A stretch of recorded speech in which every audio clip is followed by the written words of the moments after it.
आपकी ही राशि के साथ मैच मेकिंग, शादी ब्याह, बिजनेस में पार्टनरशिप कैसा रहेगा जानते हैं आज के इस प्रेडिक्शन में। मीन राशि का ये मैच मेकिंग देखेंगे। उससे पहले प्रेडिक्शन सितंबर 2024 का। आज तारीख 11 हो गई है, 11 सितंबर, और चंद्र आज ज्येष्ठा नक्षत्र में है और सूर्य पूर्व फाल्गुनी नक्षत्र में है। और वार जो है आज का बुधवार है और दुर्गा अष्टमी है, धरो आठम भी बोलते हैं। महालक्ष्मी व्रत का प्रारंभ होता है आज से और दिन आज का बहुत पवित्र है। तिथि अष्टमी रात को 11:47 तक है। तो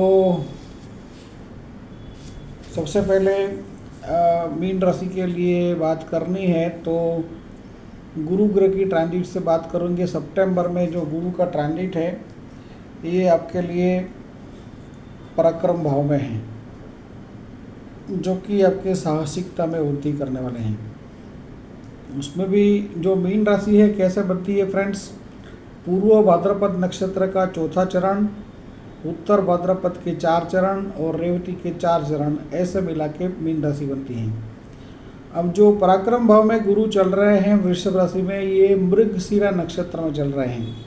तो मृगशिरा का जो ट्रांजिट है ये मीन राशि में सबसे ज़्यादा बेनिफिशियल किसको है, who are born in Revati nakshatra, जिनका जन्म का सूर्य रेवती है, जिनका जन्म का चंद्र रेवती है, या जिनका जन्म लग्न रेवती नक्षत्र का है, ये जातक न्यू वेंचर के रिगार्डिंग ग्रांड सक्सेस जोन में हैं।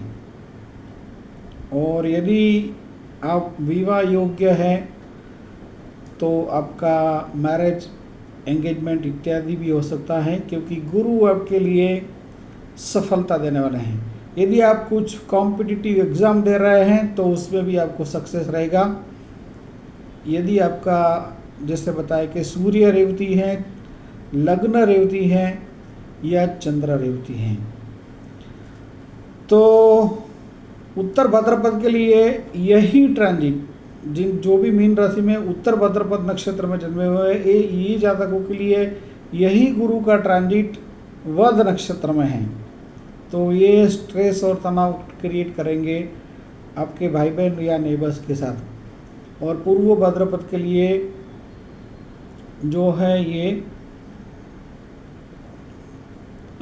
मित्र नक्षत्र है गुरु का, मंगल का, तो ठीक ठाक फल देने वाले हैं।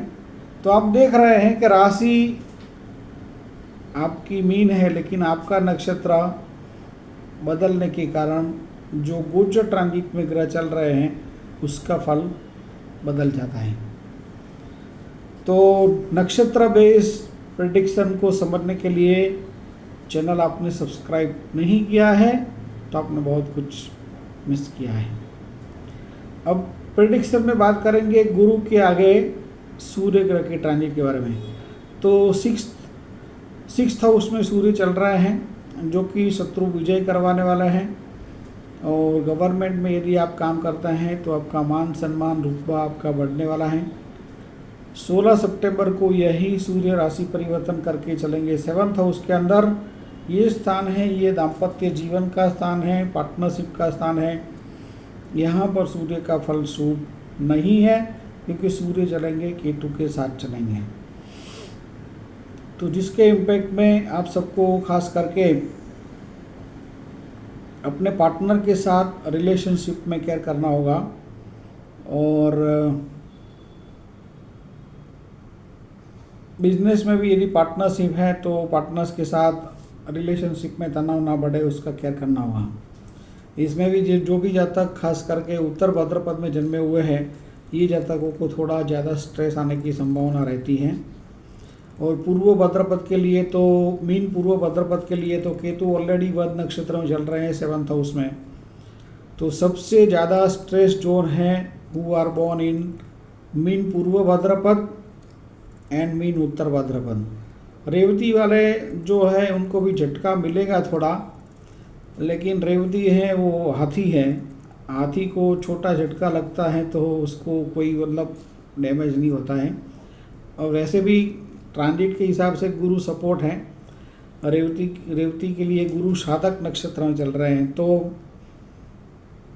आपके लिए रेवती के लिए इतना ज़्यादा प्रॉब्लम नहीं है। लेकिन पूर्व भाद्रपद और उत्तर भाद्रपद के लिए ट्रांजिट 7th हाउस में चलने वाले जो सूर्य हैं, कहीं ना कहीं दाम्पत्य जीवन में पार्टनर के साथ रिलेशनशिप में तनाव क्रिएट कर सकते हैं, क्योंकि मंगल भी ऑलरेडी आपके चौथे स्थान में चल रहे हैं।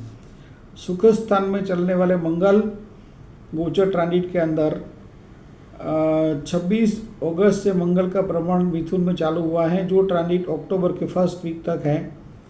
ये भी आपको गोचर ट्रांजिट के अंदर मांगलिक बनाती हैं, तो जिसके इम्पैक्ट में आप सबको अपने माता के साथ, पिता के साथ, जॉब में अपर लेवल के साथ, और विवाहित जातकों को अपने इन लॉज के साथ रिलेशनशिप में तनाव ना बढ़े उसका केयर करना होगा।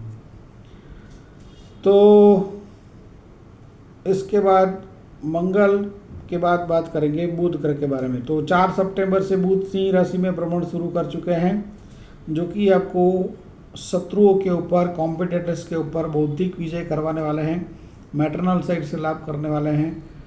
और ये ट्रांजिट जो बुध का है ये यहाँ पर 23 सितंबर तक है। तो 23 सितंबर के बाद बुध चलेंगे कन्या राशि में 7वें स्थान में। तो 7वें स्थान में चलने वाले बुध उच्च राशि में चलेंगे, लेकिन 7th हाउस जो है यहाँ पर बुध का फल इतना शुभ नहीं है, क्योंकि ऑलरेडी यहाँ पर सूर्य चल रहे होंगे उस टाइम पर, एंड केतु के साथ बुध चलेंगे विच इज़ एक्सपेक्टेड बाय मंगल। तो मंगल की जो गोचर दृष्टि में बुध आने वाले हैं, जिसके इम्पैक्ट में कम्युनिकेशन में एग्रेसिवनेस हो सकती है, उग्रता हो सकती है, खास करके अपने पार्टनर के साथ। तो यहाँ पर आपको बचना होगा। और जो कोई भी जब तक पब्लिक लाइफ में है,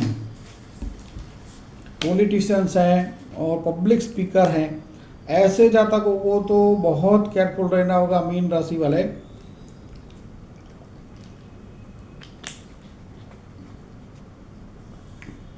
यदि आप कुछ गड़बड़ करते हैं बोलने में, आपका मीन लग्न है, मीन राशि है, सूर्य मीन राशि में है, और कुछ आप बोलने में गड़बड़ करते हैं, तो भारी कंट्रोवर्सी का शिकार आपको होना पड़ सकता है।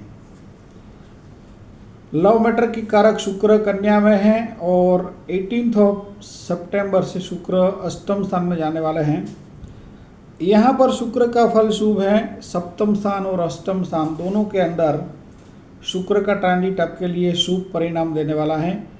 Success in love matter you can say.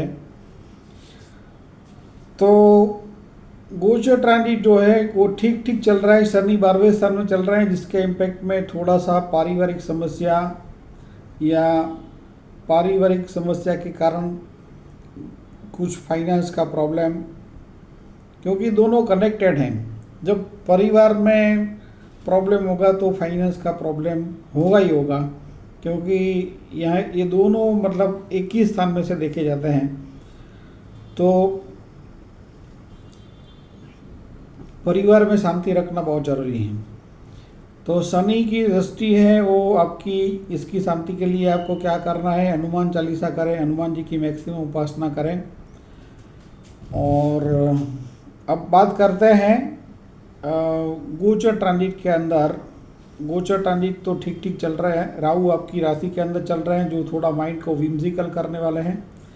और केतु तो सप्तम स्थान में पार्टनरशिप के लिए ठीक नहीं है, वो तो आपको बता दिया। अब मैचिंग की बात करते हैं कि मीन राशि के जो नक्षत्र हैं, पूर्व भाद्रपद का चौथा चरण, उत्तर भाद्रपद के 4 चरण और रेवती के 4 चरण, ऐसे मिला के आपकी राशि बनती है मीन। तो एक ही नक्षत्र में शादी करने से क्या होगा? नाड़ी दोष, इसको बोलेंगे प्रबल नाड़ी दोष। पूर्व भाद्रपद का चौथा चरण और पूर्व भाद्रपद का चौथा चरण युवक और युवती का है, तो दोनों की नाड़ी होगी आद्य, क्योंकि पूर्व भाद्रपद की नाड़ी आद्य नाड़ी है। तो इस ऐसे जातकों में क्या होगा कि जो आने वाली संतान है ये बहुत प्रॉब्लमेटिक हो सकती है, क्योंकि उस आद्य नाड़ी जो पूर्व भाद्रपद में जिनका जन्म हुआ है, इनका जो नाड़ी है ये आद्य नाड़ी है। आद्य माने गैस, वायु प्रकोप। तो दोनों वायु प्रकोप वाले जो युवक युवती है और इनके जो संतान होगी, तो उसके अंदर क्या होगा? उसके अंदर भी गैस्ट्रिक ट्रबल बढ़ जाएगी, गैस का प्रॉब्लम ज़्यादा रहेगा। तो उसके कारण क्या होगा कि आने वाली जो संतान है उसकी हेल्थ को भी खतरा हो सकता है, गैस्ट्रिक ट्रबल उसमें भी बढ़ सकता है। तो उसके कारण गैस से जितने भी प्रॉब्लम होते हैं शरीर में, बहुत से प्रॉब्लम होते हैं, क्योंकि एस्ट्रोलॉजी से अभी इतना डिफाइन नहीं कर सकते, लेकिन बहुत सारे प्रॉब्लम हैं गैस्ट्रिक ट्रबल के कारण भी शरीर के अंदर। तो एडवाइजेबल यही है कि नक्षत्र गुण जो हॉरोस्कोप हम क्यों मिलाते हैं, कि जन्म पत्री मिलाने का मेन रीज़न ये है कि एक तो दोनों के ग्रह लाइन लेंथ मिलते हैं, तो लाइफ में थोड़ा प्रॉब्लम कम रहे। प्रॉब्लम नहीं होगा तो ऐसा तो हो ही नहीं सकता है कोई भी कपल के अंदर, लेकिन धक्का मार के लाइफ निकल जाए, गाड़ी चल जाए, तो ऐसा मैचिंग भी होता है, तो भी मतलब उसको एक सुकून वाली बात कह सकते हैं। और लेकिन आपकी गाड़ी स्टॉप हो जाए तो फिर प्रॉब्लम है। तो इसलिए हॉरोस्कोप मैच करना बहुत ज़रूरी है। और एक ही नक्षत्र में शादी नहीं करना चाहिए, क्योंकि इससे जैसे बताया कि जो नक्षत्र का जो नाड़ी है ये आने वाली संतान में ज़्यादा प्रॉब्लम क्रिएट कर सकती हैं। तो दोनों उत्तर भाद्रपद नक्षत्र वाले होंगे तो क्या होगा? दोनों की योनि गौ बोले तो गाय, तो ये दोनों सरल स्वभाव वाले होते हैं, निखालस होते हैं, लेकिन मध्य नाड़ी होने के कारण दोनों की जो आने वाली संतान है इसके अंदर कफ प्रकृति बढ़ जाएगी। तो कफ तो आपको मालूम है, सर्दी खांसी जुकाम। अब ज़्यादा कफ रहेगा तो बैक पेन भी रहेगा, जो बाल हैं वो जल्दी सफ़ेद हो जाएंगे छोटी उम्र में। बहुत सारे प्रॉब्लम होते हैं कफ के कारण भी, बॉडी में बहुत अनकंफर्टेबल अनईजीनेस लगता है, नींद भी बहुत ज़्यादा आती है।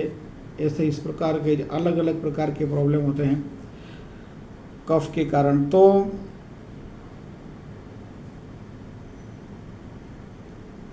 मध्य नाड़ी के अंदर मतलब दोनों का उत्तर भाद्रपद है तो भी आपको शादी नहीं करना चाहिए। नक्षत्र को कोई भी राशि के अंदर एक ही नक्षत्र है तो आप शादी करते हैं तो गुण 28 होता है। अब 28 गुण है, इसका मतलब ये नहीं है कि आपको जो बताता है कंप्यूटर में, ऐसा कंप्यूटर में आप मैच मेकिंग देखेंगे तो आपको ऐसा दिखाएगा कि out of 36 you are getting 28, so and so for मंगल के कारण शनि का दोष रिमूव होता है, सूर्य के कारण मंगल का होता है। तो कंप्यूटर तो आपको बोल देगा कि हाँ भाई शादी कर लो, लेकिन प्रैक्टिकली जब शादी करता है तो फिर क्या होता है? प्रॉब्लम होता है। तो उसको क्या है कि अच्छे एस्ट्रोलॉजर की एडवाइस लेके शादी ब्याह का जो मामला है हॉरोस्कोप मैच मेकिंग अच्छे एस्ट्रोलॉजर से करवा के ही आपको आगे बढ़ना है। अच्छे मतलब जिसको ये नक्षत्र की योनि की सब समझ हो, इस प्रकार के जो एस्ट्रोलॉजर हैं, या तो आप खुद ही समझने का कोशिश करें जो मैं बोल रहा हूँ। यदि आपका जुपिटर अच्छा है, आपका गुरु अच्छा है कुंडली में, तो आपको ये बात समझ में आ जाएगी। बहुत सिंपल लैंग्वेज में आपको समझा रहा हूँ, इसमें नथिंग कुछ भी हार्ड नहीं है। अच्छा, रेवती नक्षत्र जो है ये मीन राशि का अंतिम नक्षत्र, 12वीं राशि का अंतिम नक्षत्र है। और यदि इसके जो दो युवक युवती मीन वाले करते हैं तो इसकी नाड़ी अंत्य है। अंत्य नाड़ी जो है इसका जो प्रभुत्व है ये पित्त के ऊपर है। पित्त माने एसिडिटी, एसिडिक रिएक्शन। तो जो आने वाली संतान है इसके अंदर एसिडिक रिएक्शन बढ़ जाएगा, एसिडिटी जिसको बोलते हैं। तो एसिड जो पेट के अंदर ज़्यादा बढ़ जाता है वो भी प्रॉब्लम है कि कुछ भी आप खाते हैं वो सीधा एसिड हो गया और वॉमिटिंग हो गई। ऐसा अलग अलग प्रकार से बहुत से प्रॉब्लम होते हैं एसिड के कारण भी। तो इससे बचना चाहिए, एक ही नक्षत्र में शादी करने से बचना चाहिए, ताकि आने वाली जो संतान है आपका जो वंश है वो सुख समृद्धि में, क्योंकि सबसे पहले सुख समृद्धि कहाँ आएगी जब सबसे पहले तो हेल्थ अच्छा होना चाहिए ना कुछ करने के लिए। तो यदि आप जो आने वाली संतान है उसका हेल्थ अच्छा होगा तभी तो वो प्रोग्रेस करेगा, और वो प्रोग्रेस करेगा तो फिर आपका कल्याण होगा। तो बात जाके तो वहीं अटकती है कि यदि आप फूल उगाते हैं तो सुगंध आएगी, और यदि आप कचरा डालते हैं तो उसकी जो स्मेल है वो भी आपको आएगी।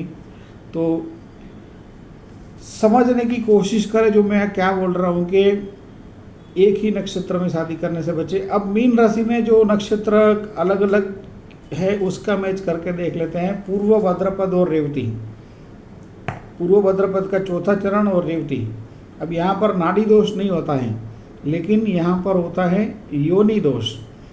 और पूर्व भाद्रपद के लिए जो रेवती है ये तारा चक्र से विपरीत नक्षत्र है। तो इसको भी मैं समझाता हूँ आपको, ध्यान से सुनिए। पूर्व भाद्रपद की योनि सिंह योनि है, सिंह बोले तो लायन, जबकि रेवती है इसकी योनि गज है, गज बोले तो हाथी। अब दोनों बलवान हैं, हाथी और सिंह, और दोनों को अपने मद का गर्व है, अभिमान है, मेरे जैसा बलवान कोई नहीं है। तो और नक्षत्र से हिसाब से ये पूर्व भाद्रपद गुरु का नक्षत्र है, इसके कमांडर गुरु है और रेवती के कमांडर बुध है। अब गुरु का नेचर आपको मालूम है कि कम बोलने वाले होते हैं, ज्ञान देने वाले होते हैं, जबकि बुध जो है इसका नेचर है ज़्यादा बोलने वाले होते हैं। तो गुरु को तो ऐसे लोग पसंद नहीं आएंगे, ज़्यादा बोलने वाले हैं।